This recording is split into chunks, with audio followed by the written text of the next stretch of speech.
তুমি এসব কথা কেন বলেছো? তুমি এসব উল্টাপাল্টা কেন বলেছো বলো তো শেহজাদ?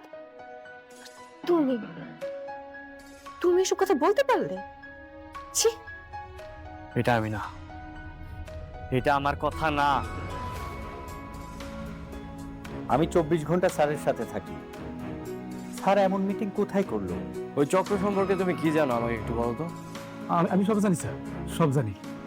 ওরা কোথায় এই বাচ্চাগুলো ধরে নিয়ে যায়, তারপর ওকে হাত পা ভাঙ্গা প্রতিবন্ধী বানায়া এই বাচ্চা কারো কাছে সাপ্লাই দেয়। আমি সব জানি স্যার। দুনিয়া টাকার গোলাম নাটকে ২৭তম পর্বে শেহজাদ ও তার ডুপ্লিকেট গোলামকে নিয়ে শুরু হয়েছে এক চরম নাটকীয়তা, যা গল্পের পুরো মোড় ঘুরিয়ে দিয়েছে। যে শেহজাদ সমাজ ও অসহায় শিশুদের রক্ষায় নিজের জীবন বাজি রাখল, সেই মানুষটিকে এখন পুরো দেশের সামনে চরম অপরাধী ও ব্যাংক ডাকাতি বানিয়ে গ্রেপ্তারি পরোয়ানা জারি করা হয়েছে। মন্ত্রী ও তার সহযোগীদের এই নোংরা ষড়যন্ত্রের মাঝে শেহজাদ কি পারবে নিজেকে নির্দোষ প্রমাণ করতে, নাকি ক্ষমতা আর আইনের ফাঁদে আটকে তার পতন ঘটবে? চলতি পর্বে আমরা দেখতে পাই শেহজাদ শিশু পাচারকারী চক্রের আস্তানায় হানা দিয়ে সাহসিকতার সাথে শিশুদের উদ্ধার করে এবং তাদের কঠোর হুঁশিয়ারি দেয়। কিন্তু ঠিক তখনই টিভিতে শেহজাদের একটি ভুয়া ভিডিও প্রচার করা হয়, যেখানে তাকে ব্যাংক ডাকাতির মূল পরিকল্পনাকারী হিসেবে দেখানো হয়। এতে পরিবারের ভিতরে তীব্র বিভ্রান্তি ছড়িয়ে পড়ে। অন্যদিকে ঋতুও বুঝতে পারে যে তাদের সাথে থাকা গোলাম আসলে নকল।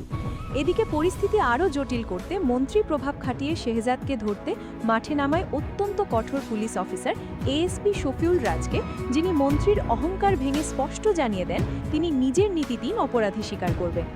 পরিস্থিতি দেখে আমার মনে হচ্ছে পরবর্তী পর্বে শেহজাদ ও এএসপি রাজের মুখোমুখি সংঘাত নাটকের সবচেয়ে রোমাঞ্চকর অংশে রূপ নেবে। সম্ভবত শেহজাদ পুলিশের চোখে ধুলো দিয়ে মন্ত্রীর কালো সাম্রাজ্যের মুখোশ উন্মোচন করার মাস্টার প্ল্যান সাজাবে। হতে পারে নকল গোলামের আসল সত্যটাও ঋতু সবার সামনে ফাঁস করে দেবে। আপনার কি মনে হয়, শেহজাদ কি এএসপি রাজের খাঁচায় বন্দী হবে, নাকি নতুন চমক নিয়ে ফিরবে? কমেন্টে আপনার মতামত জানান। ভিডিওটি ভালো লাগলে লাইক দিন এবং পরবর্তী পর্বের রিভিউ পেতে চ্যানেলটি সাবস্ক্রাইব করে বেল আইকনটি বাজিয়ে সাথে থাকুন।